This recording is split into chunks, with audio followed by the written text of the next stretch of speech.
우리 하나님의 말씀 보겠습니다. 하나님 말씀 로마서 1장 1절에서 7절의 말씀까지 우리 함께 보시겠습니다. 로마서 1장 1절에서 7절 우리 말씀을 한 목소리로 함께 합독합니다. 예수 그리스도의 종 바울은 사도로 부르심을 받아 하나님의 복음을 위하여 택정함을 입었으니 이 복음은 하나님이 선지자들을 통하여 그의 아들에 관하여 성경에 미리 약속하신 것이라. 그의 아들에 관하여 말하면 육신으로는 다윗의 혈통에서 나셨고 성결의 영으로는 죽은 자들 가운데서 부활하사 능력으로 하나님의 아들로 선포되셨으니 곧 우리 주 예수 그리스도시니 그로 말미암아 우리가 은혜와 사도의 직분을 받아 그의 이름을 위하여 모든 이방인 중에서 믿어 순종하게 하나니 너희도 그들 중에서 예수 그리스도의 것으로 부르심을 받은 자니라.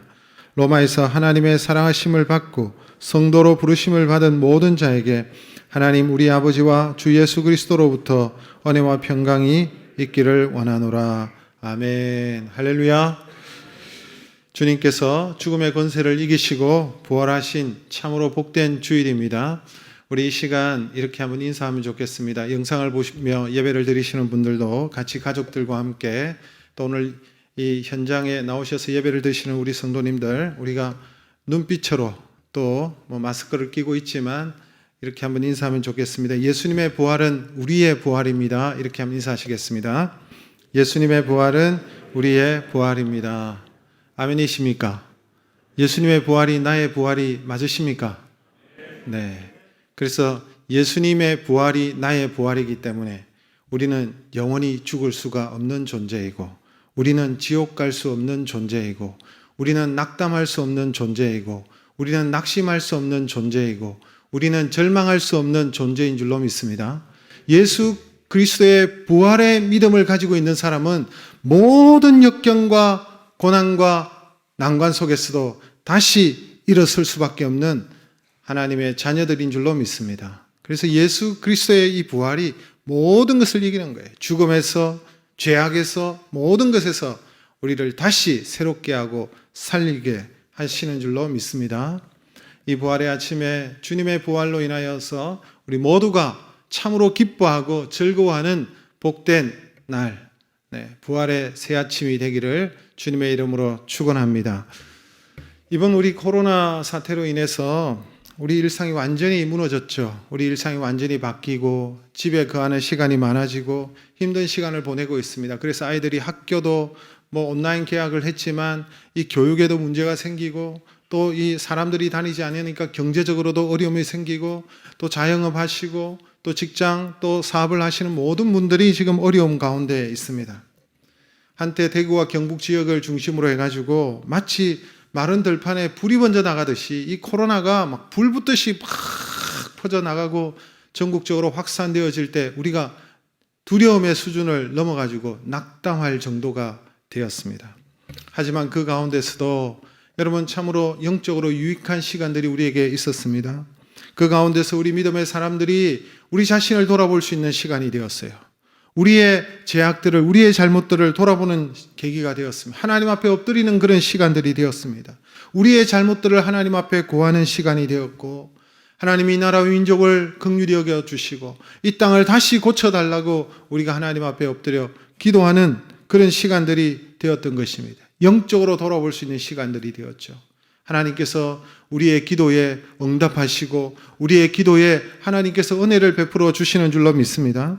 또한 방역당국과 의료진들이 여러분 헌신과 많은 수고가 있었고 그래서 이제 확진자의 수가 어제는 얼마나 났는지는 모르겠지만 30몇 명대, 20몇 명대 이렇게까지 지금 내려오고 있는 그런 추세를 보게 됩니다. 하나님께서 은혜를 베풀어 주셔서 정말 이 모든 이 코로나가 종식이 되고 다시 우리가 활발하게 움직일 수 있는 사회생활을 할 수 있는 그런 은혜가 일상이 회복되기를 우리가 계속해서 기도해야 될 줄로 믿습니다. 근데 우리 한국이 이 코로나에 대해서 잘 대처를 한 것 같습니다. 그래서 세계 각국에서 한국은 어떻게 그 일들을 이렇게 코로나 사태를 잘 대처했는지 지금 그런 문의가 많이 있다고 그러지 않습니까? 그리고 진단 키트를 보내달라. 한국의 의료 체계의 우수성에 대해서 다 놀라워하고 그래서 여러분 어려운 가운데서도 우리 민족의 어떤 위상이나 이 자부심, 자긍심이 또 이렇게 살아나는 그런 은혜도 있었습니다. 사실 여러분 한국 사회를 바라보면 시각의 차이는 있겠지만 여러분 한국은 분단 민족이고 정말 우리나라의 영토를 보시면 세계 어디에도 여러분 작은 나라지 않습니까? 우리가 대만을 우습게 보지만 우리도 그렇게 큰 나라가 아니에요. 우리 작은 영토의 나라지만 여러분 한국은 실로 우리가 상상할 수 없을 정도로 엄청난 성장과 발전을 이루었다는 것을 부인할 수가 없습니다. 사실 선교지 어디 가도 한국인이라는 게 자랑스럽고 이 한국 사람이라 그러면 사람들이 이렇게 봐주지 않습니까? 이 한국의 그 놀라운 발전으로 인해서 그래서 한국 사람들이 전하는 복음, 한국 사람들의 그 말에 귀를 기울이는 그런 시대가 되어졌습니다. 세계 최고, 세계 1위 이런 것들이 우리 한국의 위상이 얼마나 높아졌어요.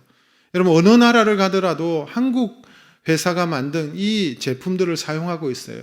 가전제품, 전자제품, 스마트폰, TV, 냉장고, 세탁기 여러분 수많은 제품들을 한국제 옛날에 일제가 좋고 그랬지만 지금은 여러분 한국 국산이 알아주는 그런 시대가 되지 않았습니까? 한국 기업의 엄청난 기술력이 여러분 축적되고 그 기술력을 바탕으로 해서 한국 제품들이 지금 많이 팔려나가고 있는 거예요.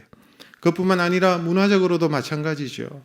여러분 드라마와 노래를 통해서 한류 바람이 일어났고 그리고 빌보드 차트 맨 상단에 제위 상단에 한국 가수 이름이 여러분 그 빌보드 차트에 오르지 않습니까? 영화를 통해서도 여러분 이번에 아카데미 상을 비롯해서 영화제 각 나라의 그 영화제를 한국 영화가 휩쓸다시피 했습니다. 스포츠도 마찬가지죠. 하계 올림픽이든 동계 올림픽이든 우리가 그런 거 상관없이 메달 순위 10위 밖으로 떨어지면 우리가 실망할 정도가 되었습니다. 뭘 믿고 우리가 그렇게 되었는지 모르겠어요. 모든 분야에서 기술력, 의료, 문화, 스포츠, 한국이 눈부신 발전을 이루면서 이 민족의 위상이 높아진 것은 사실입니다. 그러나 우리나라가 처음부터 이렇게 발전한 것은 아닙니다. 우리가 어떻게 발전을 하며 성장하게 되었습니까? 세계 속에 작지만 큰 위상을 가질 수 있었던 이유가 무엇입니까? 100년 전 한국을 보면 지구상에서 가장 못 살고 가난하고 어려운 나라가 한국임을 부인할 수가 없습니다. 저주받은 나라라고 할 정도로 여러분 한국은 가난에서 벗어나지 못하는 형편없는 나라였어요. 우리나라의 의료 선교사로 들어온 헤론 선교사의 부인이었던 해티의 조사에 의하면 좀 거북한 내용들이 있더라고요. 그렇지만 그게 우리의 실상이었습니다. 당시 조선은 미개하고 더럽기 짝이 없고 국민 대부분이 가난하여 굶주려 있고 외교적으로는 일본과 중국과 러시아에 인하여 불안한 상태에 있었고 정치적으로도 불안해서 왕실의 권력 다툼이 심했던 그런 나라다. 이렇게 표현하고 있어요. 여러분 닥터 오리선 조선회상이라는 책을 보면 서울을 이렇게 발전한 이 서울을 그 당시에 100년 전만 하더라도 이렇게 기록하고 있습니다. 서울시와 근교 인구는 그러니까 수도권을 말하는 거죠. 지금 수도권이 여러분 대한민국의 인구의 2분의 1이 몰려 있는데 그 당시에는 서울시와 근교의 인구는 약 100만 명이다. 서울에는 넓은 거리와 좋은 건물이 몇 채 있지만 전체적으로 볼 때 이 도시는 내가 본 도시 중에 가장 더럽고 보잘것없다. 거리의 더러움은 말하지 않을 것이 좋을 정도다. 여러분 서울에 관하여서 다른 선교사들이 기록한 이 내용들을 봐도 그렇습니다. 궁궐과 양박집을 제외하고는 거의가 초가집들이었으며 여름철만 되면 한양거리는 걸어 다닐 수 없을 정도로 여기저기 쓰레기가 산더미처럼 쌓여 있고 악취와 인분 냄새가 코를 찔렀다.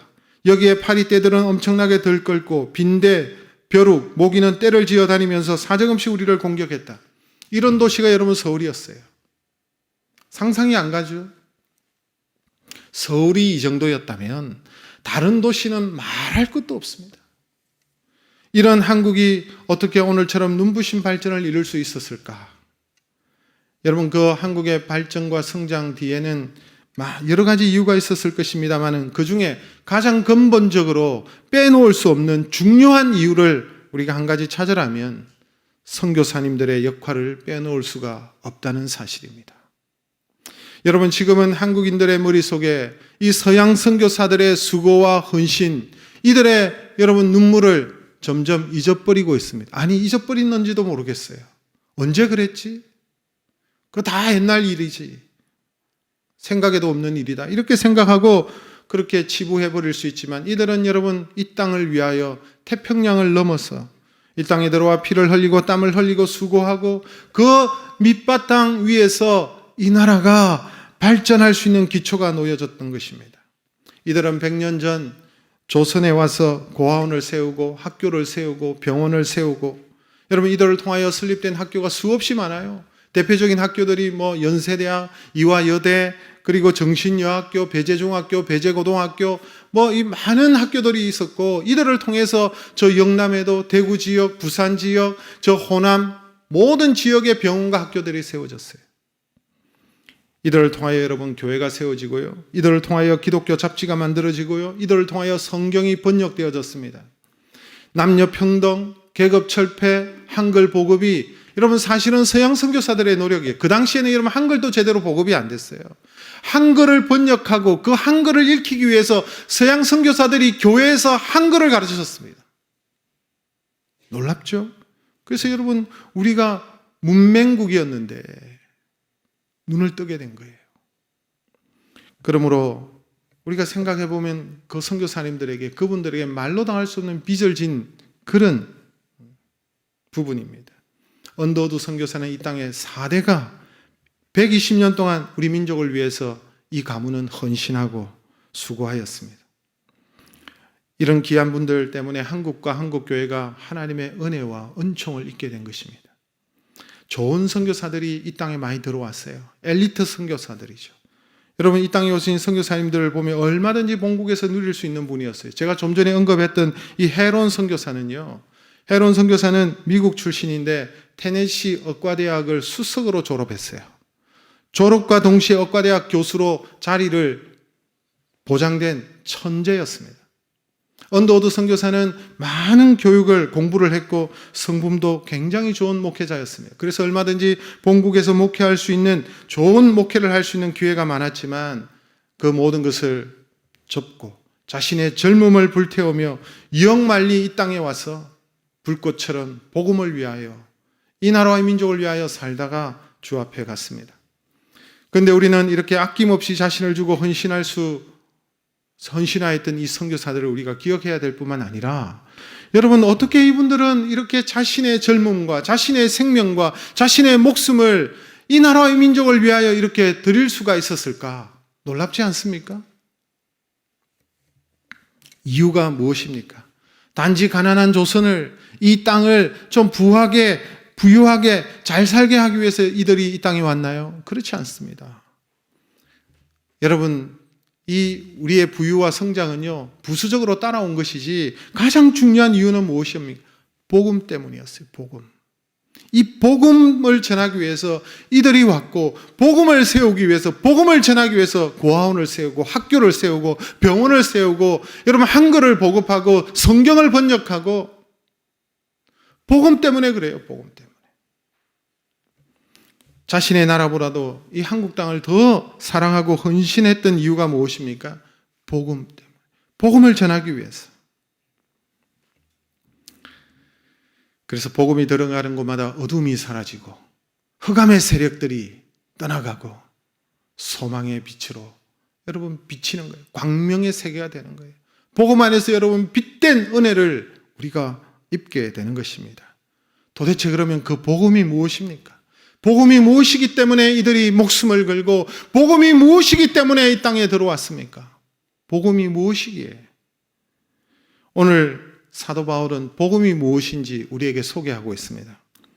바울도 복음 때문에 자신의 일평생을 이 복음을 위해서 헌신하고 바쳤습니다.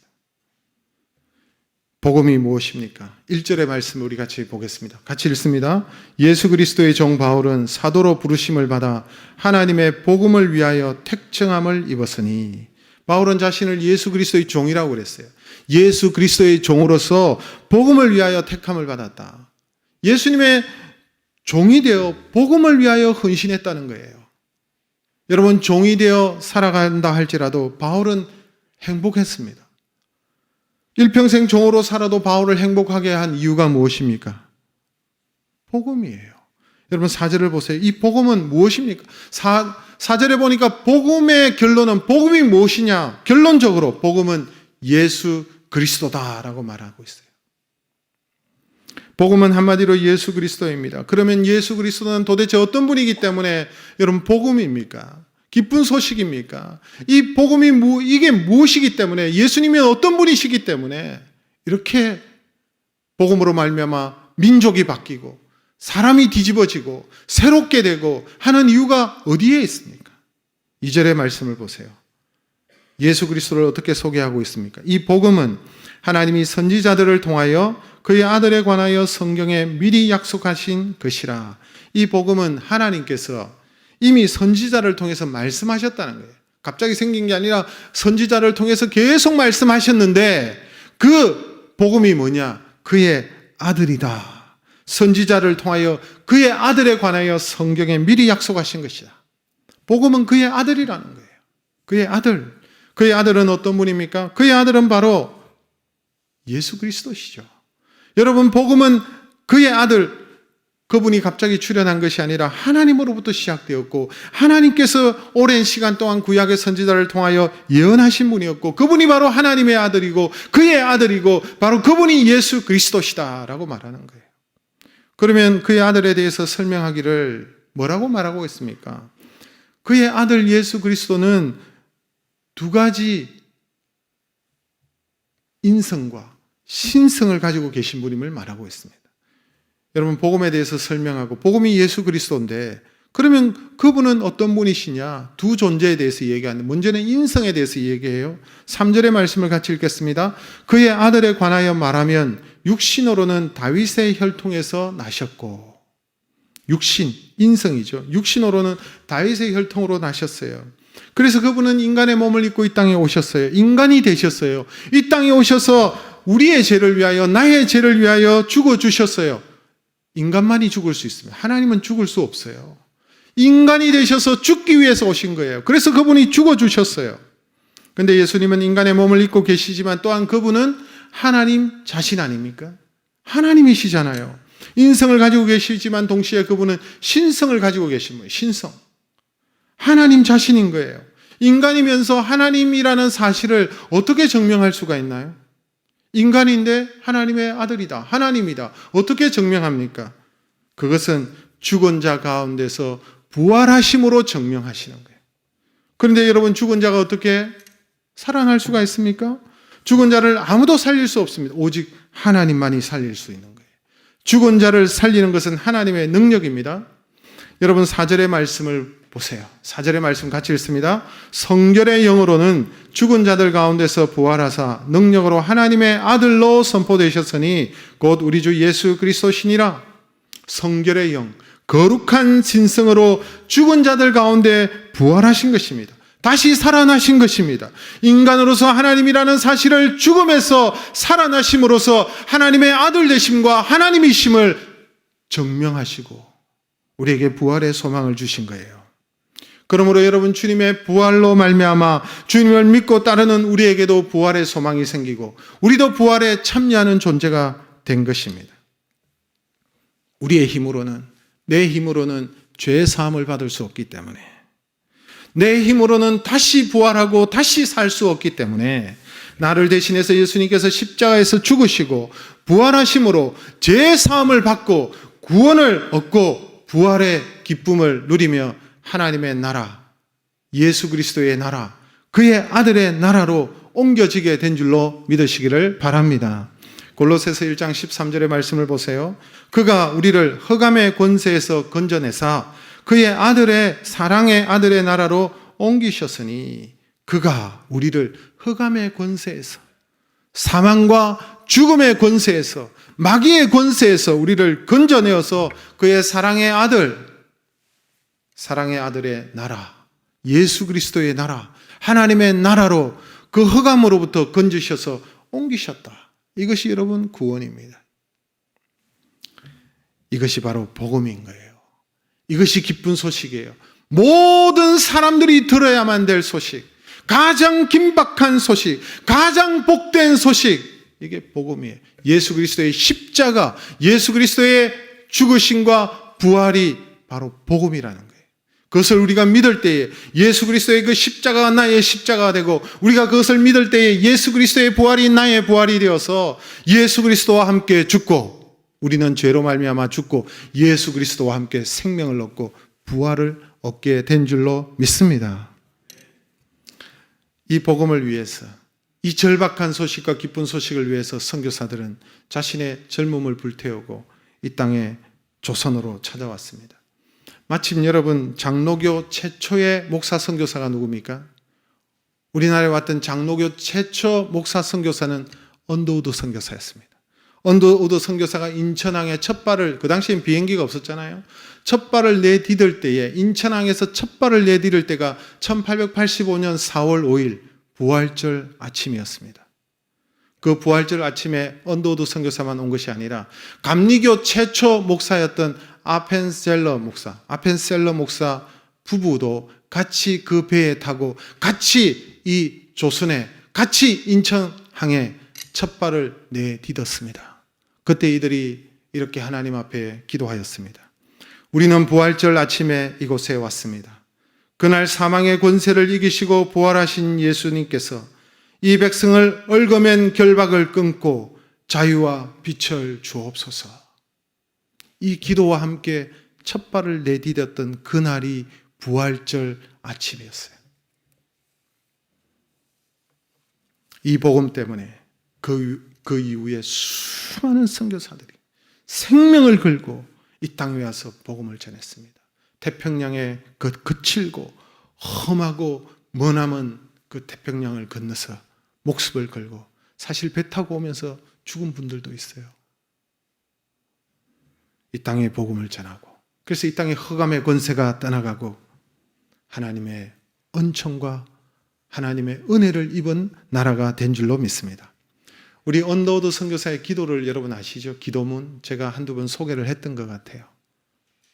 우리 다시 이 언더우드 선교사의 그 기도문을 우리 동영상으로 한번 다시 상기하는 의미에서 보면 좋을 것 같습니다. 한번 보겠습니다.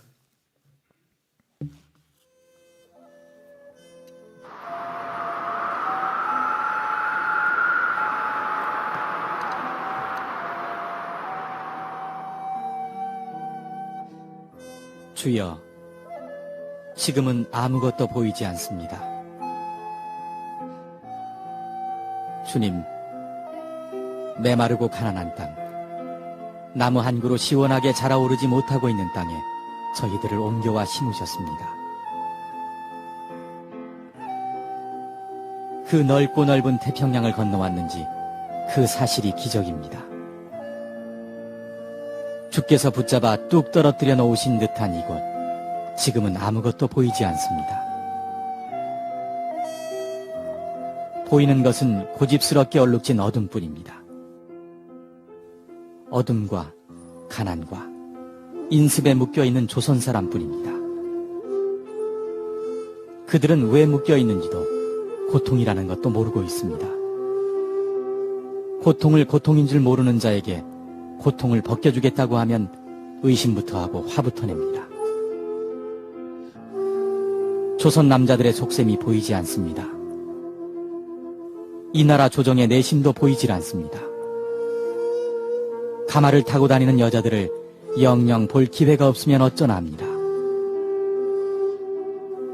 조선의 마음이 보이지 않습니다. 그리고 저희가 해야 할 일이 보이지 않습니다.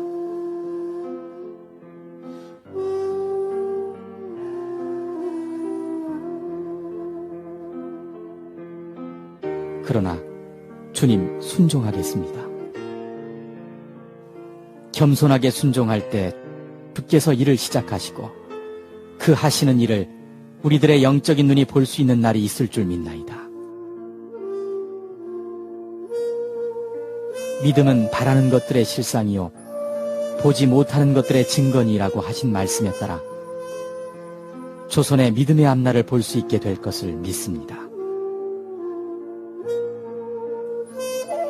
지금은 우리가 황무지 위에 맨손으로 서 있는 것 같사오니 지금은 우리가 서양 귀신 양귀자라고 손가락질 받고 있사오나 저희들이 우리 영혼과 하나인 것을 깨닫고 하늘나라의 한 백성 한 자녀임을 알고 눈물로 기뻐할 날이 있음을 믿나이다. 지금은 예배드릴 예배당도 없고 학교도 없고 그저 경계의 의심과 멸시와 천대함이 가득한 곳이지만 이곳이 머지않아 은총의 땅이 되리라는 것을 믿습니다. 주여, 오직 제 믿음을 붙잡아 주소서. 선교사님들의 헌신으로 말미암아 참 이 땅에 복음이 전해졌습니다. 예수 그리스도의 그 십자가와 부활의 능력이 이 땅 가운데 흘러 들어간 것입니다. 그래서 여러분, 이 민족이 어떻게 새롭게 되고 어떻게 그 가난과 무지와 그 억압 속에서, 흑암 속에서 벗어났던 가장 큰 이유는 이들에게 복음이 전해졌기 때문에, 십자가와 그 부활이 이들에게 전해졌기 때문에 이 민족이 그 바탕 위에서 일어서게 되었다는 사실입니다. 그런데 시간이 흐르면서 우리의 지난 과거의 모습을 우리가 점점 잊어버리고 복음의 능력도 부활의 능력도 잃어버리고 그냥 형식적인 신앙, 껍데기만의 신앙을 붙잡고 우리가 살아가고 있지는 않습니까?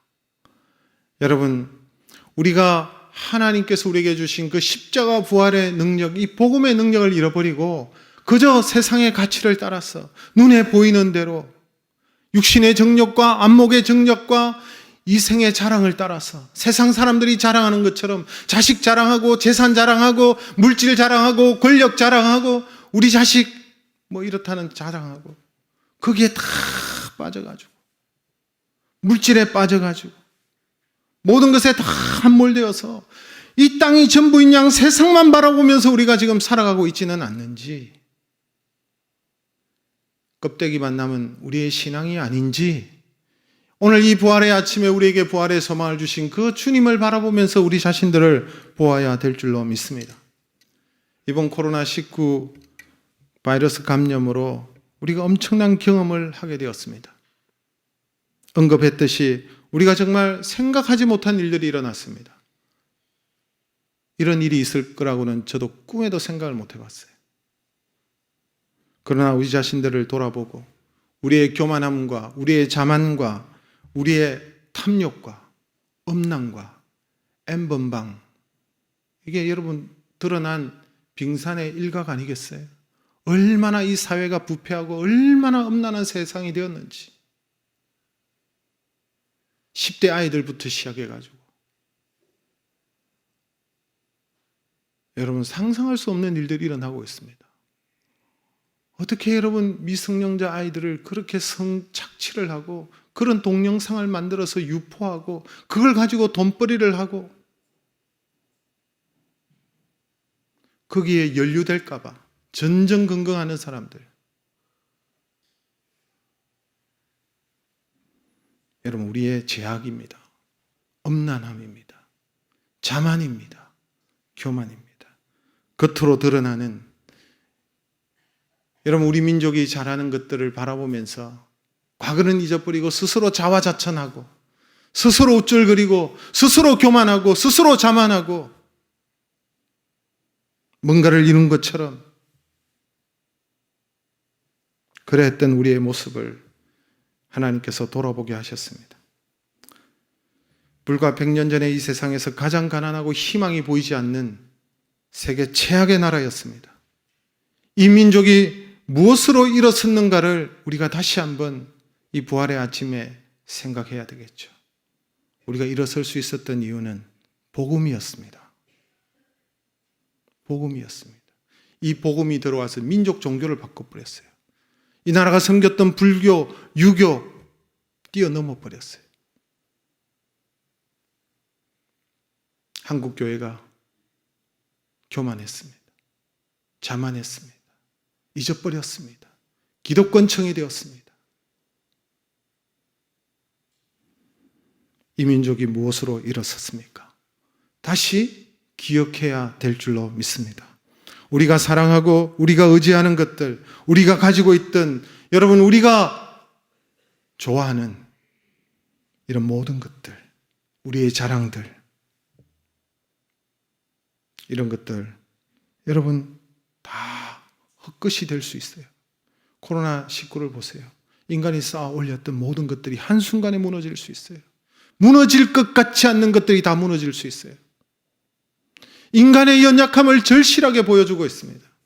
여러분 우리나라뿐만 아니라 전 세계 마찬가지 않습니까? 한순간에 무너지지 않습니까? 한순간에 여러분 수만 명이, 수십만 명이 지금 코로나로 말미암아 쓰러지고 죽고 있어요. 얼마나 죽을지 몰라요. 이게 여러분 우리의 모습이에요. 우리의 연약함이에요. 인생이에요. 하나님 앞에서 아무도 장담할 수 없어요. 우리가 쌓아 올리고 우리가 자랑했던 것이 마치 바벨탑이 무너지듯이 와르르 그냥 한순간에 무너질 수 있어요. 벌써 4월이 되면 여러분 많은 것들이 이루어지지 않습니까? 스포츠도 마찬가지고 문화, 스포츠 모든 일들이 여러분 빠르게 다 멈춰버렸어요. 다 스탑아요. 셧다운 됐습니다. 다. 비행기도 뜨지 않고 정지돼 버린 것처럼 우리 아이들도 학교에 지금 온라인으로 개학을 했지만 제대로 되고 있지 않습니다. 우리는 흔히 4월을 잔인한 달이라고 얘기하죠. 잔인한 달. 왜 그렇습니까? 얼어붙은 이 대지, 얼어붙었던 땅이 이 대지를 뚫고 새싹을 틔우기 위해서 얼마나 몸부림칩니까? 마른 가지에 꽃을 피우기 위해서 얼마나 몸부림칩니까? 힘들고 몸서리치고 죽을 힘을 다하여 피어내는 거예요. 그래서 여러분 그 4월을 잔인한 달이라. 그러나 그 4월이 지나고 5월이 되면 여러분 찬란하고 빛나는 세상이 오고 푸르른 계절이 찾아오는 것을 보게 되는 것이죠. 우리는 오늘 죽음을 이기시고 부활하신 주님을 바라보면서 그래서 소망을 가지는 것입니다. 여러분 이 땅에 보여주는 자연의 이 모든 움직임들이 부활을 보여주는 거예요. 마치 죽어버렸는데 다시 피어나고 다시 살아나고 겨울이 여러분 보면 나무들이 다 죽은 것 같지 않습니까? 그런데 싹을 틔우고 부활입니다. 우리가 잠을 자고 아침에 일어나는 것도 부활을 체험하는 거예요. 영원한 부활을 우리가 체험하고 바라보는 거예요. 그 부활을 얻기 위해서는 십자가가 있어야 돼요. 고통이 있어야 돼요. 죽음 이후에 부활이 있고 십자가 이후에 영광이 있듯이 다시 우리가 복음으로 다시 부활의 능력으로 우리가 주님께로 돌아간다면 우리가 지금 당하는 우리의 슬픔과 아픔과 눈물들이 변하여서 기쁨이 되고 웃음이 되게 하실 줄로 믿습니다. 이 부활의 아침에 우리의 소망이 주님께 있음을 기억하고 다시 복음으로, 그 복음이 무엇입니까? 십자가와 부활을 말하는 거예요. 그 복음으로 돌아가고 다시 부활의 능력으로 다시 새 생명으로 주님께서 주시는 그 은혜로 우리의 모든 아픔과 고난과 어려움에서 다시 일어서는 그런 귀한 은혜가 우리 인생 가운데, 이 나라의 민족 가운데, 열방 가운데 있기를 주님의 이름으로 축원합니다.